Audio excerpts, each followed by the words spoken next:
I think it could use some work. And I'm not just talking about the fact that it hasn't aged gracefully in a few areas here and there. Yeah, has anyone else noticed that these characters are consistently inconsistent? And it's not unheard of that people who aren't happy at least try to make others happy because they don't want anyone else feeling that same way. GG, what's with the mirror? Oh.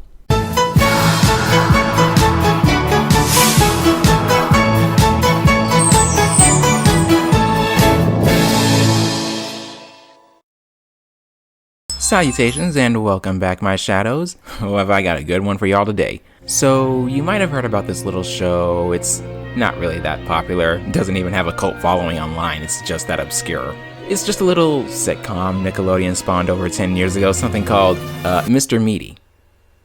I remember I forced myself to check it out just to say I gave it a chance, but oh my god, this show is so fugly, and honestly I just found it kind of boring. You don't have to be afraid to put your dream in action. You're never gonna fade, you'll be the main attraction. This show was one of my favorites growing up. Fun characters, silly stories, and some of the best music Nickelodeon has ever produced. If you're watching this video, I'm just gonna assume you've already seen it, but just in case, a normal chick transfers to a quirky performing arts high school, hijinks ensue. It's basically a spiritual successor to Taina, or so I'm told. I've never actually watched that show. So why am I talking about VICTORiOUS today? Well, as you can probably tell by the title, I think it could use some work.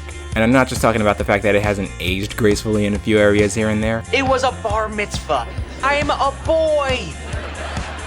Theoretically. I get this show wasn't written to tell compelling stories or anything. More so it was written to launch Victoria Justice's music career, similar to how Hannah Montana did for Miley Cyrus. Obviously things didn't work out so well at the time, but she's getting there. Keep going, old girl. I believe in you. Once the show started streaming on Netflix, I couldn't help looking it over again with a more experienced eye. If you're anything like me, when you stop being as easily distracted by the pretty colors and the funny moments and the awesome music as you used to be, you find yourself going, huh, that's interesting. Wish they'd done something with it. Wait, I never noticed that before. Does it mean something? Why would you leave that plot thread hanging? VICTORiOUS has a ton of untapped potential, and this bucktooth overbite wants to talk about it. So I'm just going to go on for a bit about the things I would change in VICTORiOUS, how I see the show being if it weren't so restricted to its kid-friendly formula. Obviously this isn't an exhaustive revision of every episode, we'd be here until 2030. I'm just going to talk about the things I would change about the show's overall format, the characters, the tone, the content. You'll see what I mean.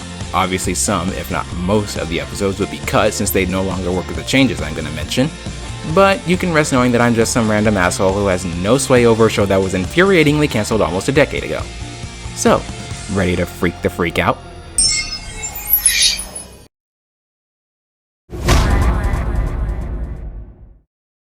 You'll see the details of why I'm changing the genre later, but I'm sure some of you might already agree with this change. For what I have in mind, this show can no longer be pure comedy. A lot of potential for storytelling just went straight to waste because we want to get laughs out of the target demographic. And I've mentioned before how much I hate when artists stifle for demographic appeal. So let's make way for some drama. We'd obviously keep some comedy, otherwise it'd get too dismal for anyone to continue carrying, but it's not going to be a sitcom or any other format where the focus is on hammering in the yucks. In other words, it's a dramedy. The thing about this though is, with fewer things being played for laughs, it's obviously gonna be more dour, which has the side effect of removing the escapist element from most of the show, so I can understand that comes as a turnoff to some. It's actually why I had a ton of second thoughts about making this video in the first place, but fuck it, I already got this whole ass script and I ain't about to waste it. Besides, this show already gets dour when you remove that annoying laugh track. Melinda Murray takes an arrow through the hand? Cat suffers a panic attack. Robbie is on the verge of dying from internal mutilation?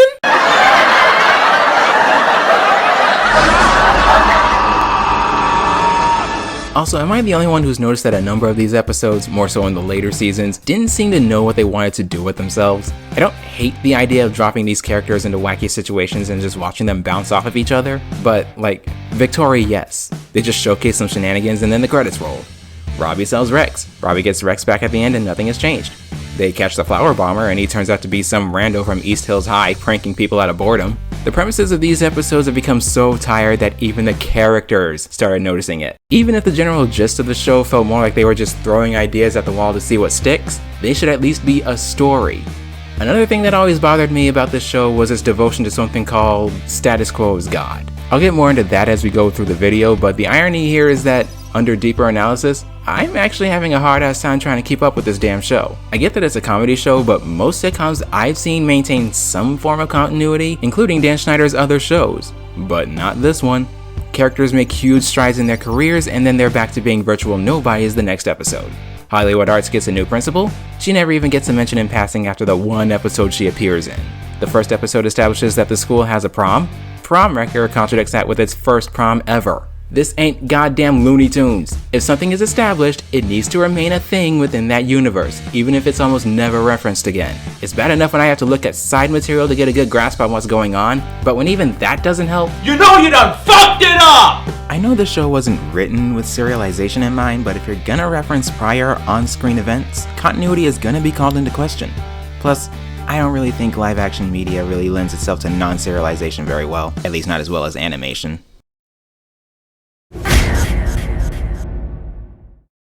Now, this part I'm still not sure on, but it's just something I had a feeling about.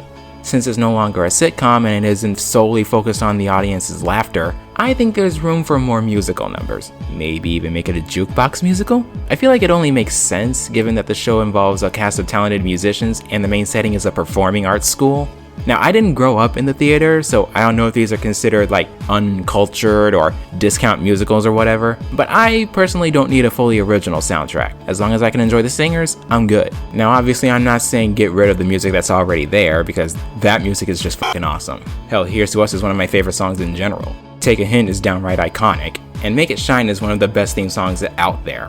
I'm not certain how this being a musical would jive with the new format, which is why I can't in good confidence say that it'd be better as a musical, but that'd be for people who are better versed in musical theater than me to figure out. I wouldn't want the original music to be overshadowed by the cover songs like on Glee, but I don't know if that'd be entirely up to the people working on the show. But one thing that absolutely needs to change is for them to come up with more original numbers, especially for characters who aren't Tori Vega. I love Victoria Justice, but it is just a travesty how few solos we get from the other characters. The only ones I can even think of right off the top of my head are You Don't Know Me and I Think You're Swell. Hell, Kat and Beck don't even get any solos at all. The disproportion that leans so heavily on Tori is just not something I can really ignore. These other characters have voices, so let them use them. Imagine an emotional ballad from Kat talking about her bipolar depression, or a villain number from Jade. That sounds awesome. Also, more of the original numbers need official music videos. Begging on Your Knees got its own, but not Give It Up, Faster Than Boys, You Don't Know Me, Here's to Us, Take a Hint. Oh my god, especially Take a Hint. By the way, if music is so important to this series, wouldn't it be nice to give these characters proper leitmotifs? You know, just for that extra bit of characterization. Speaking of which...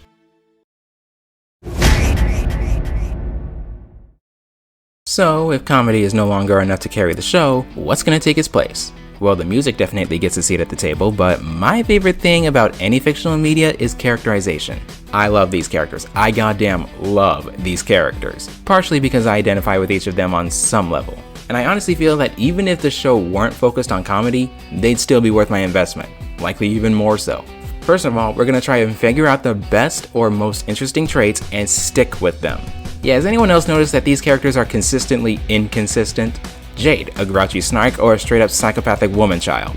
Kat, scatterbrained and quirky or just dumb as a bag of rocks. Even Robbie was uncharacteristically callous towards the only people he shares a decent relationship with 7 episodes in. These characters have stories to tell, and I want to see how these stories could go if they were taken seriously. So let's take them seriously. What changes would I make to each character's story? Well, I've heard it said that all problems start at the home.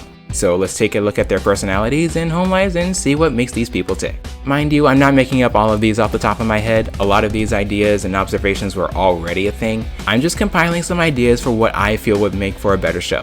Mind you, I'm not trying to rewrite everything from the ground up, or really anything. I'm just digging into the stories that are definitely there but are ultimately ignored in favor of humor and the status quo. Also, I'm only focusing on the main septet, but if you can think of something for characters like Psychowitz or Sinjin, by all means, let me know in the comments.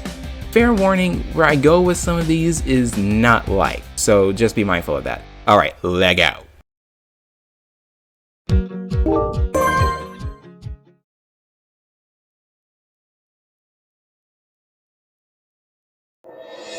scene I just did was good, and I'm proud of it, no matter what anybody thinks. There's nothing wrong with being average.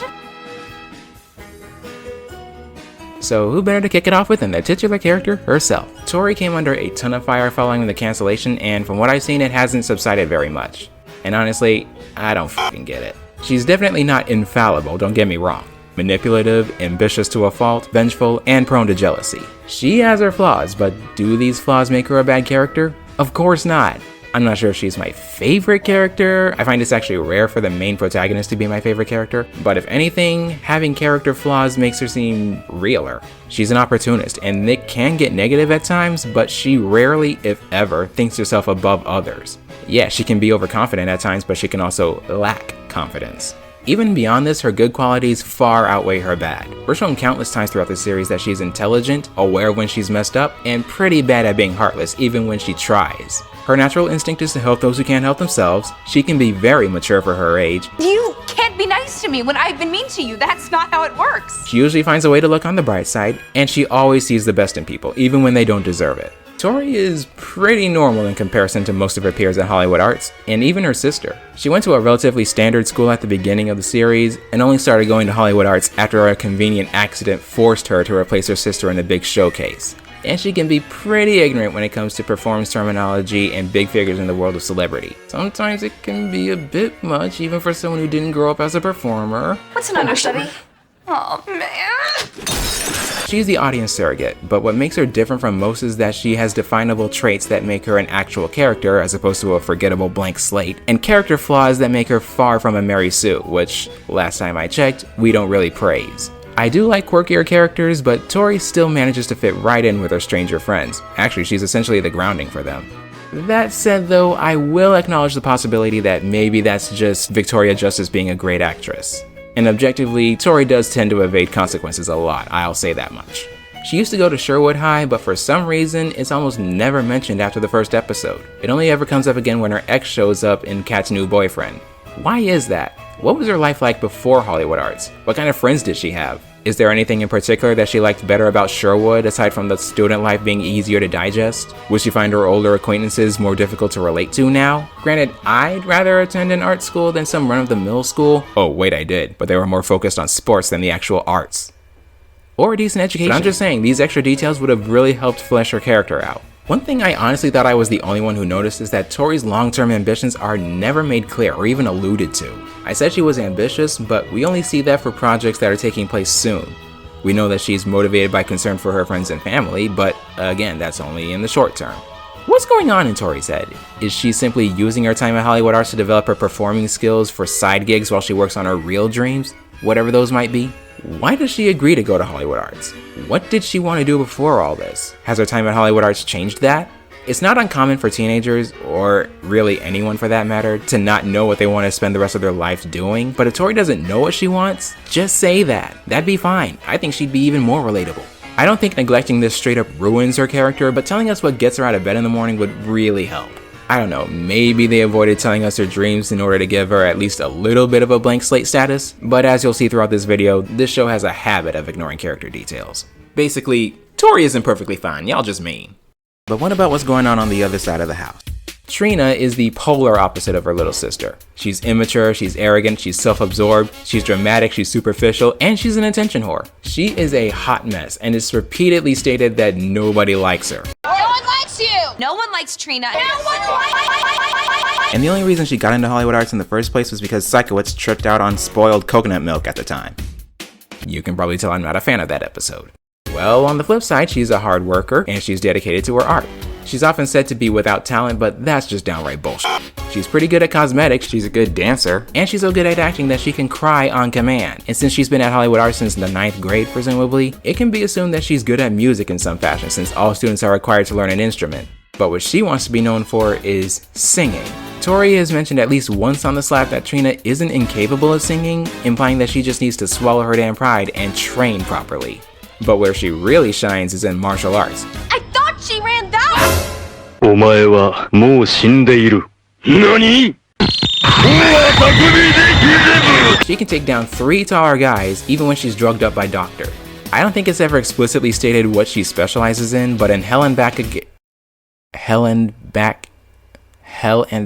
oh my god, I'm so stupid. How did it take me this long to get that? Blue gi and a yellow belt, which indicates the instructor rank in Vovinam. I'm not sure what Hollywood Arts has to say about arts that don't deal in acting, singing, dancing, and music, but I think she could have and should have gotten in with it, if nothing else. And while she does have a high opinion of herself, usually to a fault, her first instinct is to preserve the well-being of her baby sister, depending on the writer. Also, according to this slap video, she has a desire to make others happy through entertainment. Saying that you seek to put yourself in front of other people in order to make them happy is pretty egotistical, but that doesn't change that her reason for doing so is to make them happy.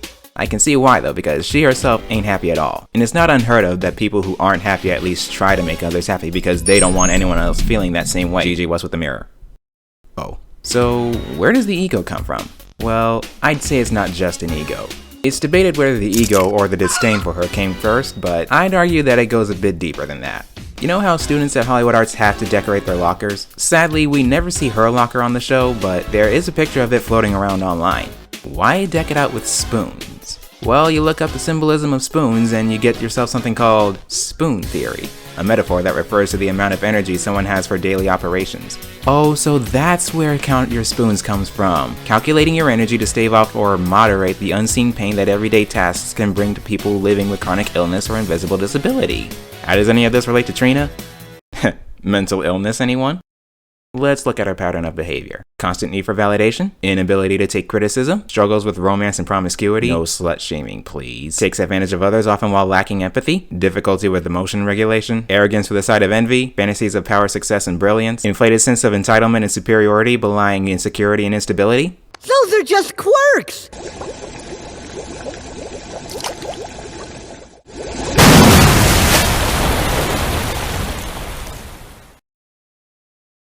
So where does all this stem from? Would David and Holly Vega please report to my office at this motherfucking time? Thank you. Y'all started off as pretty decent parents, and then somewhere down the line y'all started seesawing between fine enough and downright neglectful.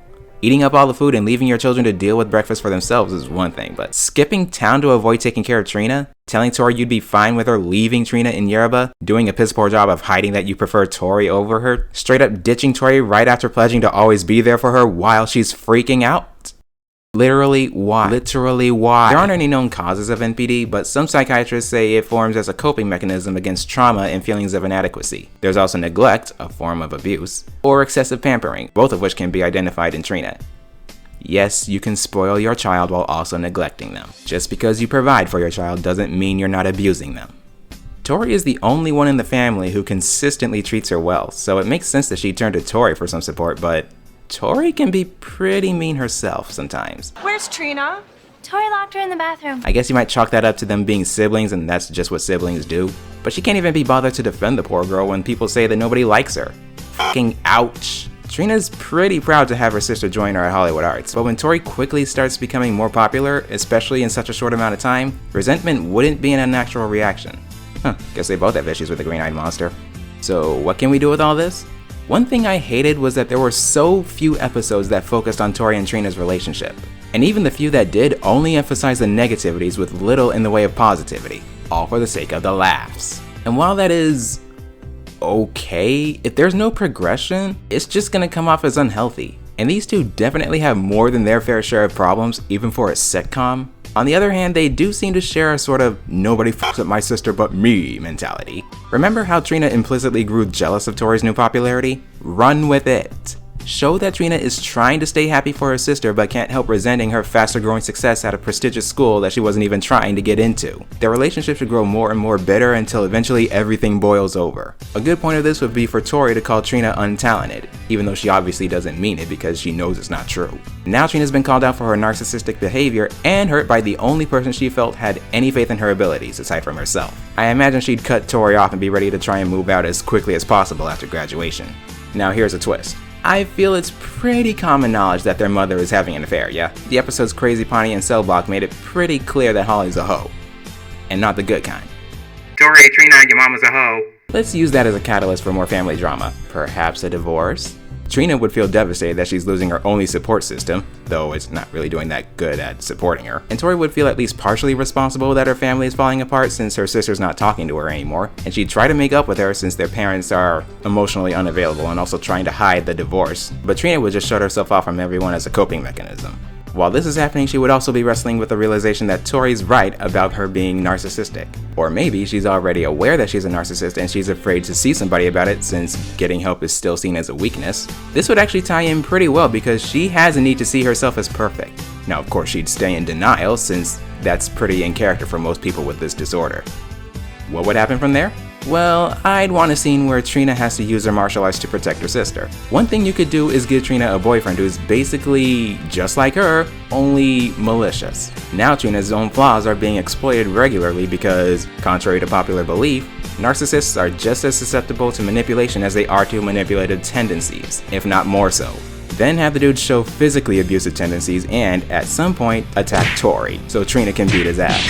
Trina would then reflect on this and she'd see why she related to him so much in the first place, even though she's not as bad as he is, and that she put herself and her sister in a dangerous situation. That'd be the last push she would need to reconcile with Tori and seek therapy. I want to go on this road because, again, people with NPD wouldn't agree that they have it, they'd say that they're perfectly fine. Ergo, a good way to let them know that they need to get some help is to show them the damage that people like them can cause, as well as how it can affect themselves. If you're actually self-aware enough on your own to look into whether or not you're a narcissist, odds are you're not a narcissist. This is merely for that low percentage of people that actually are. I'm probably simplifying the NPD condition like crazy, but it's a step in a pretty good direction, I like to think. So, after all that, Trina would decide to put more focus on the things she's already good at, while training her voice with either her sister or a vocal coach. As for wrapping up the infidelity subplot, I imagine David would be given custody of the girls and Holly would move out. I think Tori would be more sad that it's happening rather than angry at her mother for cheating, while Trina would likely hold a grudge. Their family would be splintered, but at least she'll always have her baby sister. I'll be honest, I couldn't come up with a solo arc for Tori because, again, we're never shown what motivates her long term or what her history is like, which would really help with a rewrite. This is the reason I paired Tori's segment with Trina's, and that's actually pretty sad because she is the main character. I mean, it's not like there's nothing to work with. They wrote Tori's dark side as something that's capable of being even more hostile than Jade's. It usually doesn't come out unprovoked, but it's definitely there, and Tori is clearly afraid of it. If you can think of something good for her, by all means, let me know.